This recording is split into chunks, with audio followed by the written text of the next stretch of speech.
Hi everyone. It is Tuesday morning, around 9 o'clock, and I meant to get this video up yesterday, but Mondays are very busy days, it seems, or at least they're starting to become very busy for me. So, apologies for this being a day late. I just wanted to talk a little bit about some of the work that you did last week and go over what's happening this week. So, we are here now in week 5. Congratulations. We're 1/3 of the way through the class, through the semester. So two things that faculty have to do throughout the semester are file grades and reports, attendance reports. And so there right now is an attendance report period. So there was no grade submitted, but I did have to submit whether students were satisfactory or unsatisfactory in terms of attendance. I think everyone in this class is satisfactory, so everybody should be fine. If you end up receiving a notice that your satisfactory was or your attendance was unsatisfactory, that just means maybe either you hadn't been logged into the course in maybe 2 weeks or something, or that you missed a lot of discussion boards. So if that happens, just reach out to me and we can work out a plan to get you back on track. The other report that I filed was something called a progress report through Starfish.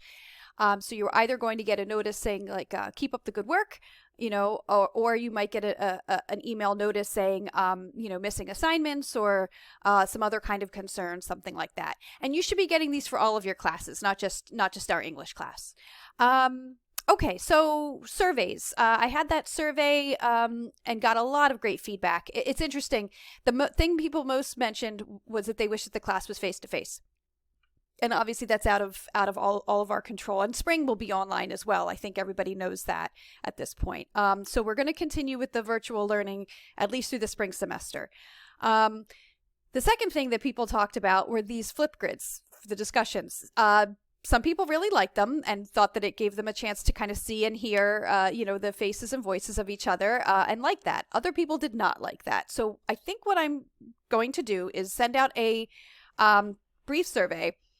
This week, you'll notice your discussion is not Flipgrid. It's just posting in Canvas, like in the discussion board feature in Canvas. You can upload a video there if you choose, or you can just type your response. But the survey, the survey will essentially be asking, do we want to alternate, right? So, one discussion board will be using the function in Canvas and you can type. Then the next one would be Flipgrid, and so forth. So for the rest of the semester, we would alternate. So I will be sending out a little survey there shortly. The other thing is, since we are online and people might be feeling a little isolated, I created a students-only chat room. I'm calling it a chat room. It's essentially a discussion board. I'm not going to look at this ever. It's not graded. It's just a place for students to congregate. Since you can't meet in the halls or, anywhere on campus, you can't catch up before class, after class, because we're a virtual classroom. So there's that. And that'll be in every week's module moving forward. The other function here is the chat function, and I went ahead and enabled it. And you would see if other classmates are online, you can see that and you can chat with them. You just would type, looks like there's some emojis you can use. And it's very much just a standard type of chat room, basically a chat's function that Canvas has. So I'm hoping that between this sort of discussion, the chat, there'll be a little more sense of cohesion and connection and community. What else? Oh, yes. The other thing in the surveys, people asked for more videos from me about the readings. And if you indicated that, if you could pop back into the survey, because if you made a suggestion, I probably replied, and I probably asked, I might have asked a follow-up question. So if you could check that out and then email me your ideas or your response to the question. So the videos, I'm happy to make more videos on any topics. So if you had said that you wanted more videos from me about the readings, does that just mean that you would like me to, to give my thoughts about them each week? So in addition to the kind of these recap welcome videos, I could record another video where it's me talking about the reading for the week. I could definitely do that.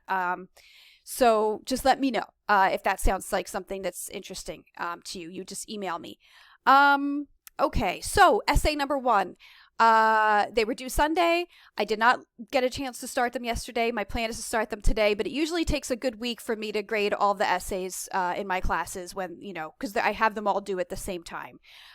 So it takes a while to work through those. The summaries of the Steve Almond essay, Is It Immoral to Watch the Super Bowl? I did grade those. Everybody got the full points if you did it.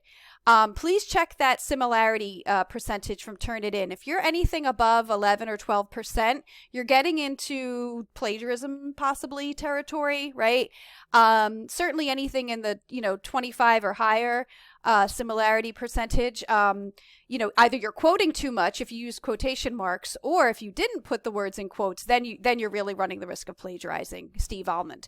The other thing that I'm going to do at someone's request is either later today or tomorrow, I will be uploading a video walking through what, some of the strong summaries. So right now you can look at some examples. The students' names have been removed, but you can see what and it's not to say these are perfect, but they're strong, right? They do what a summary should do, and they do it in a pretty accepted way in terms of an academic summary. So you can take a look at that, because of course this week you also have a summary now of Barbara Ehrenreich's essay. The discussion, as I said, will not be on Flipgrid. It will be in Canvas. You can upload a video, or you can just type your response. The prompt for essay 2 is live. You can see that it's due on the 1st of November, so we've got a little less than a month to work on that. It is a longer paper. You can see, we're looking at from 4 to 5 pages. You have to have 3 sources, one of which must be from the book, right? You're choosing an essay from the book to respond to, and then you're finding 2 outside sources, whether they support or refute the author's claim. So read through this carefully. There might be questions. I'm happy to answer them. In terms of finding the sources, we do have, if we go back here, a librarian embedded in the course, Nikki Karam. She's absolutely amazing. So all of this is available to you. You can ask her a question. She has, I believe, some videos. And of course, you could always contact her directly as well. So if you're not sure how to use the databases, how to find sources, since you do need to find 2 sources for essay 2, you've got that resource here in the library module with Nikki. Okay, I think that's it.